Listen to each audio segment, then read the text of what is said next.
امام حسن پاک کو کل 5 مرتبہ مورخین نے لکھا، طبقات ابن سعد وغیرہ نے تاریخ الخلفاء وغیرہ میں، ابن خلدون نے بدایہ و نہایہ وغیرہ، کہ امام حسن پاک کو 5 مرتبہ کل 6 مرتبہ زہر دیا گیا، پہلے شہد میں ملا کر، پھر کھجوروں میں ملا کر، مختلف طریقوں سے، تو فرمایا 5 مرتبہ امام حسن پاک کو جب زہر دیا گیا تو 5 مرتبہ امام حسن پاک کو شفا ملی۔ مسلمانوں وہ کیسے؟ تمام مورخین اس بات پر متحد اور متفق ہیں کہ کہا کہ زہر زیادہ سے زیادہ اس کا اثر ہوتا، اور آپ سارا جب زہر دیا جاتا تو امام حسن پاک کا جسم کانپنے لگتا، ہر دفعہ بڑی پریشانی بنی، تو فرمایا ہر پہلی دفعہ، دوسری، تیسری، چوتھی اور 5ویں مرتبہ، فرمایا 5 مرتبہ امام حسن مجتبیٰ نے کسی اور سے دوا نہیں لی ہے بلکہ روضہ مصطفیٰ سے شفا لی ہے۔ فرمایا 5 مرتبہ زہر جب حضرت امام حسن پاک کو دیا گیا، ظالموں نے جس نے بھی زہر دیا، ظلم کیا، زیادتی کی، بغاوت کی، غداری کی، لیکن کہا امام حسن پاک نے 5 مرتبہ روضہ مصطفیٰ پہ حاضر ہوئے اور حضور کی بارگاہ میں، اپنے نانا جان کی بارگاہ میں یہ دعا مانگتے کہ یا رسول اللہ مجھ پہ کرم فرمائیے، تو فرمایا 5 مرتبہ زہر اس قدر زیادہ کہ آپ کا وجود اس زہر کے اثر سے کانپ رہا ہوتا، لیکن جب روضہ مصطفیٰ پہ جاتے اور دعا مانگتے تو جاتے وقت بیمار ہوتے، واپسی پہ آتے تو روضہ پاک سے فوراً شفا یاب ہو کر واپس گھر تشریف لاتے۔ یہ بھی ہے امام حسن مجتبیٰ پاک نے ہمیں یہ عقیدہ عطا فرمایا کہ در مصطفیٰ سے شفا لینا یہ بریلویوں نے نہیں نکالا، یہ محدث اعظم علیہ الرحمہ نے نہیں بتایا، یہ امام احمد رضا رحمۃ اللہ علیہ نے صرف نہیں بتایا، بلکہ یہ روضہ مصطفیٰ، بارگاہ مصطفیٰ، آقا کریم کے در انور سے شفا لینے والا عقیدہ بھی امام حسن مجتبیٰ نے عطا فرمایا۔ 6 مرتبہ فرمایا جب زہر دیا گیا تو اب چونکہ قانونی قدرت ہے، بالآخر کسی نہ کسی سبب سے بندے نے دنیا سے تشریف لے جانا ہوتا ہے، کہا امام حسن 6 مرتبہ زہر کی وجہ سے آپ کی شہادت ہوئی۔ اب یہاں بہت زیادہ جو بات کی گئی کہ جناب زہر کس نے دیا، اب اس میں بڑا کلام ہوتا ہے کہ جناب حضرت امیر معاویہ نے کہا تھا آپ کی ایک بیوی تھی ان کو، اور پھر بیوی نے زہر دیا، کبھی کہتے ہیں جناب یزید نے کہا تھا حضرت امام حسن کی بیوی کو کہ جناب اپنے شوہر کو زہر دے دے، اور یہ جب فوت ہو جائیں گے تو پھر میں تجھ سے شادی کروں گا اور پھر تو وقت کے بادشاہ کی بیوی ہونے کا تجھے اعزاز مل جائے گا۔ لیکن اہل سنت و جماعت کا موقف یہ نہیں ہے۔ اہل سنت و جماعت، امام اہل سنت رحمت اللہ علیہ ہو، حضرت نعیم الدین مراد آبادی رحمت اللہ علیہ ہو، یہ جتنے بھی ہمارے اکابرین و اسلاف اولیاء اور علماء حق اہل سنت و جماعت ہیں، ان سب کا یہ عقیدہ نہیں ہے، بلکہ اس کی مخالفت میں وہ یہ فرماتے ہیں کہ یہ تو آپ کی بیوی پر الزام ہے، یہ آپ کی ذات پر الزام ہے اور آپ کی صفات پر الزام ہے۔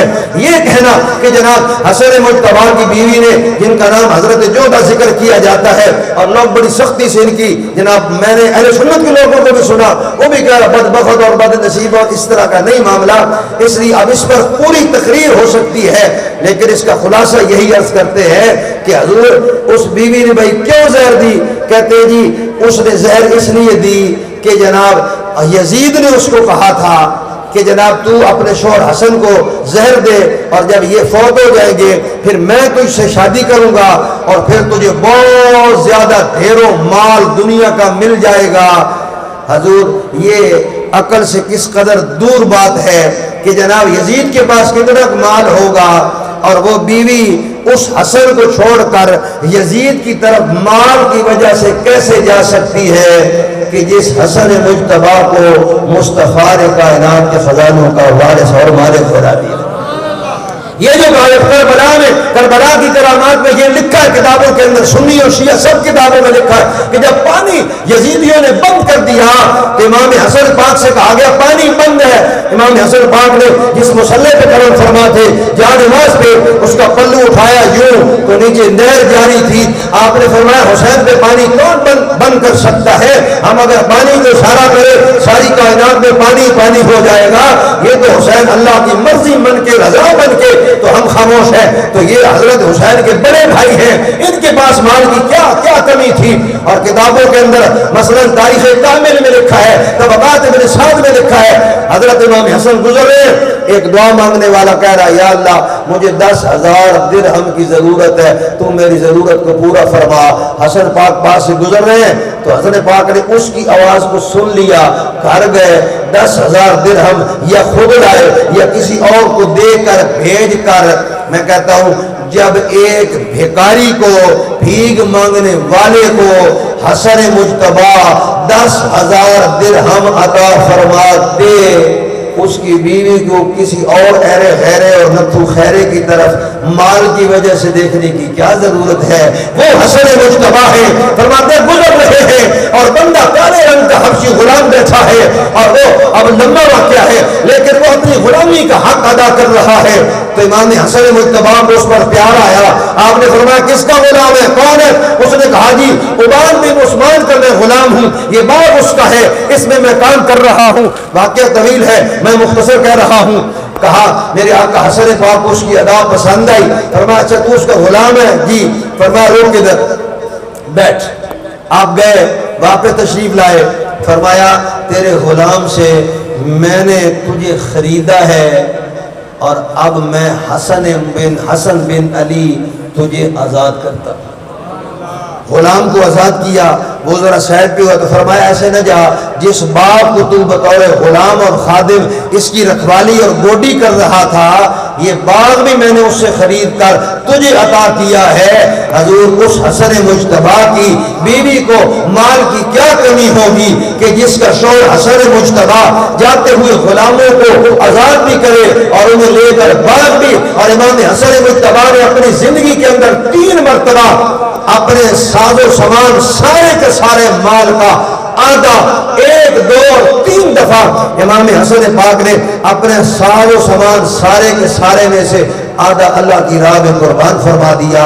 حضور اس میں ہمارے لیے بھی یہ سبق ہے کہ ہم غریبوں کے ساتھ کیسا تعاون کرتے ہیں، ہم محتاجوں کے ساتھ کس طرح محبت کرتے ہیں۔ اور آخری بات اگر اس پہ کہہ کے بات ختم کرتے ہیں، یا آخر سے پہلی بات یوں کہہ لیں کہ سب سے بڑی بات تمام تاریخوں نے یہی لکھا کہ جب امام حسن پاک کا آخری وقت تھا تو حضرت امام حسین نے پوچھا پیارے بھائی جان آپ بتائیں آپ کو زہر کس نے دیا؟ تو تاریخ کی کوئی کتاب لائی جائے جس میں حسن پاک نے اپنے بھائی حسین کو بتایا ہو، اس میں 2 ہی باتیں لکھی ہیں، ساری شیعہ سنی دیوبندی وہابی سب نے یہی لکھا ہے۔ امام حسن پاک نے فرمایا حسین میں اگر بتا دوں کہ مجھے زہر کس نے دیا تو آپ اسے قتل کریں گے؟ فرمایا ضرور قتل کروں گا، میرے بھائی کے ساتھ جس نے دشمنی کی۔ تو فرمایا جس پر مجھے گمان ہے کہ فلاں نے مجھے زہر دی ہے، اگر واقعتاً اسی نے ایسا کیا تو قیامت کے دن اس کا اور میرا سامنا ہوگا، یا یوں فرمایا کہ میرا اللہ اس سے انتقام ضرور لے گا۔ ایک دوسری بات فرمایا اگر وہ نہیں تو پھر حسن بن علی یہ نہیں چاہتا کہ کوئی میری وجہ سے قتل ہو جائے۔ اب سوال یہ ہے کہ حسین پاک جیسا بھائی، حسن پاک جیسا بھائی، قبلہ آپس میں محبت، اور بھائی سے چھوٹا بھائی پوچھ رہا ہے، حضرت حسن پاک نے اپنے بھائی حسین کو نہیں بتایا تو پھر ذاکر اور مولوی کو کس نے بتایا کہ بیوی نے زہر دیا ہے؟ جب بھائی کو بڑے بھائی نے نہیں بتایا تو پھر اب مورخین نے اپنی مرضی لکھ دی تو جانے دے۔ اور آخری بات تقریر کی بھی اور اس مسئلے کی بھی آخری بات یہ ہے کہ حضرت امام حسن مجتبی کی بیوی زہر کیسے دے سکتی ہے؟ اس لیے کہ جو بیوی شوہر کو زہر دے وہ پاک نہیں ہو سکتی، وہ وفادار نہیں ہو سکتی، وہ پلید ہو سکتی ہے، وہ غدار ہو۔ آج بھی مولوی کی آپ میں سے کسی کی بھی خدا نہ خواستہ بیوی شوہر کی غدار ہو جائے، بے وفا ہو جائے، حضور تو وہ اعلیٰ نہیں ہے اور وہ غدار کہلائے گی، وہ جہنم کی حقدار کہلائے گی۔ تو وہ حسن مجتبی کی بیوی زہر کیسے دے سکتی ہے؟ قرآن کریم سے فیصلہ لیتے ہیں بس۔ فرمایا الخبیثات للخبیثین والخبیثون للخبیثات۔ فرمایا پلید عورتیں پلید مردوں کے لیے پلیت مرد پلیت عورتوں کے لیے الطیبات للطیبین والطیبون للطیبات. بہت بڑا فیصلہ میں آپ کو عرض کر رہا ہوں، اس مسئلے کا نچوڑ عرض کر رہا ہوں قرآن سے. فرمایا پاک عورتیں پاک مردوں کے لیے، پاک مرد پاک عورتوں کے لیے. تو اب امام حسن پاک ہے کہ کوئی نہیں؟ اللہ کی قسم امام حسن سے زیادہ تو دنیا کائنات میں کوئی پاک ہو نہیں سکتا. رب فرمائے انما یرید اللہ لیذھب عنکم الرجس اہل البیت. فرمایا اے میرے مصطفیٰ کے گھر والوں، رب یہ ارادہ فرما چکا ہے اور اس ارادے پر اللہ کریم ہمیشہ کرم فرماتا رہے گا کہ ہر قسم کی پلیتی کو مصطفیٰ کے گھر والوں سے دور رکھا جائے. اب زہر دینے والی بیوی پاک ہوگی کہ پلیت؟ عاقب صاحب، زہر دینے والی بیوی پاک ہوگی کہ پلیت؟ تو آپ سب کہیں گے پلیت. تو جب رب فرما رہا ہے میں نے پاکوں کے نزدیک پلیتی کو آنے نہیں دینا، تو پھر حضور کیسے ممکن ہے کہ امام حسن کا ان کے ساتھ نکاح بھی ہو، شادی بھی ہو، آبادی بھی ہو اور پھر وہ زہر دے؟ تو قرآن اس بات کی اجازت نہیں دیتا. تاریخ کے مسئلے ہیں، تاریخ کو تاریخ کی حد تک رہنے دیا جائے. اس میں علماء کا خیال یہی ہے کہ تاریخ کی وہ بات ردی کی ٹوکری میں پھینک دی جائے جو قرآن اور حدیث اور صحابہ اور اہل بیت کے نظام کے مقابلے میں آ جائے. اور فرمایا تاریخ کی ہر اس بات کو سر پہ رکھ لیا جائے جس کی تائید میں خدا کا قرآن بھی گواہی دے اور مصطفیٰ کی زبان بھی گواہی دے.